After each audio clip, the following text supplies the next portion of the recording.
we have the chart of ExxonMobil, and I think a very interesting thing in analysing charts is the idea of support and resistance. And we can see this particular chart here, and I've drawn a number of lines at levels that I believe to be just that, support and resistance.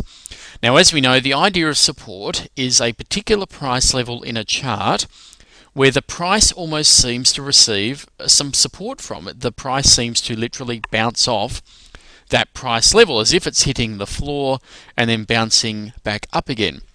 And the opposite, of course, is resistance, where it almost appears as if the price level is providing a ceiling to the prices heading any higher. So as the price moves up, the price literally bounces back off and heads back down below again.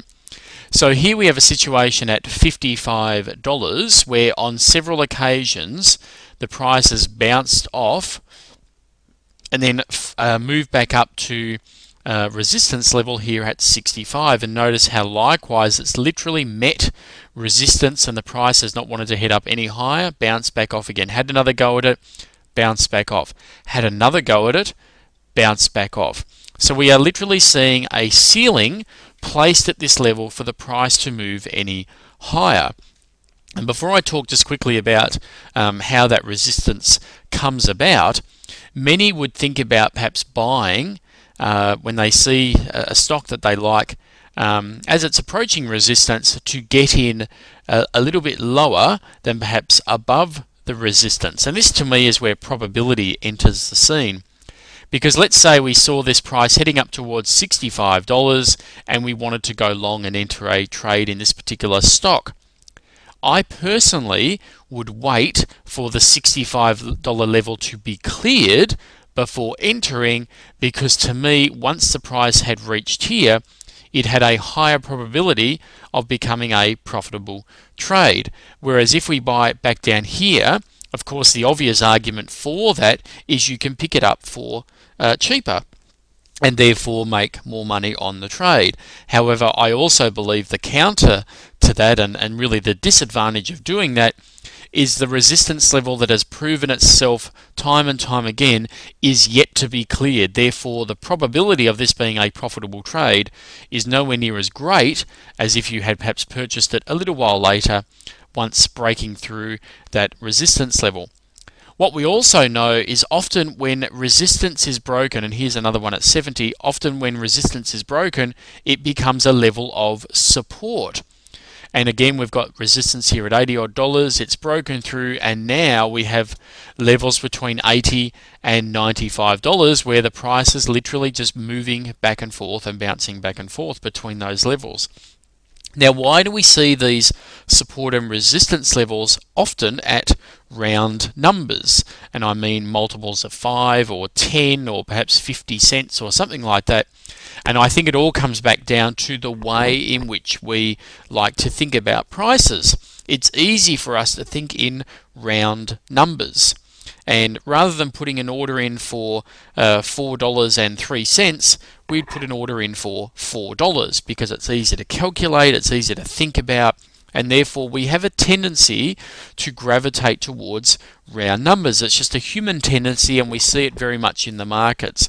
And if you look at the depth of the market and see the buyers and sellers for a particular stock, you'll often find large congregation of people waiting to buy and sell at these round numbers. So of course, as the price moves back down here to $55, the reason why it bounces off and receives support is because we have so many people in the market with their orders in to buy at $55. So there are simply not enough people to sell to consume and provide sufficient selling of shares to all those people waiting to buy at $55. And if there's simply not enough sellers, there are still people waiting to buy at $55. And if those people are not satisfied, then the price will not fall below that because they're still waiting to buy at $55. Likewise, when the price comes up here to $65, there are people queuing up, literally jumping on top of each other to sell their stock at $65. So we have a lot of people waiting to buy at $65. If there is not enough demand for stock at that price, those sellers will remain unsatisfied or dissatisfied. They simply won't have their shares sold. So they are still waiting to sell their shares at $65. If there is not enough demand, not enough people wanting to buy at $65, the price will simply not move 1 cent beyond $65 until all those sellers are satisfied. Now, when we do see a breakthrough one of these levels, and we notice another little congregation here, and then finally a breakthrough, clearly all those sellers at $65 have been satisfied.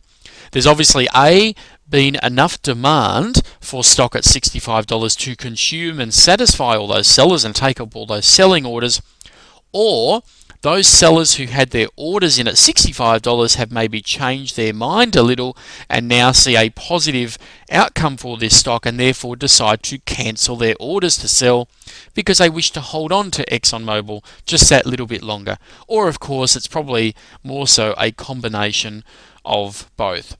But a couple of things with support and resistance. The first one is, just because we're meeting resistance doesn't mean we'll ever get beyond it. We may belt our head up against $95 here for a long time and fail to move beyond that level. And you can imagine, after a period of time of belting our head up against this ceiling, try to break through, people lose interest. And that's why sometimes we never break through this resistance and prices just fall away and never reach that resistance level again because people are sick and tired of banging their head up against their ceiling and not getting their way through. But the other thing with support and resistance as well is if we look at this trading range between $80 and $95, for a more medium-term trader, they're probably not going to enter a trade until it moves beyond the 95. Just a simple approach of a new all-time high, and you know, the sky is the limit beyond that point there. So a more conservative medium-term trader probably wouldn't be interested in this stock and hasn't been for the last 12 months or so.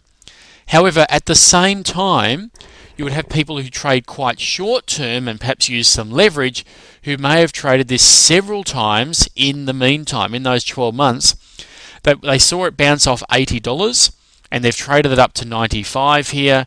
They've seen it fail to get through, meet resistance and really struggle, therefore exited their position, estimating or forecasting or considering the possibility of this returning back down to $80 again. They've entered a short trade, been exited here, perhaps traded it back up again, down again, up again, down again, and you get the idea.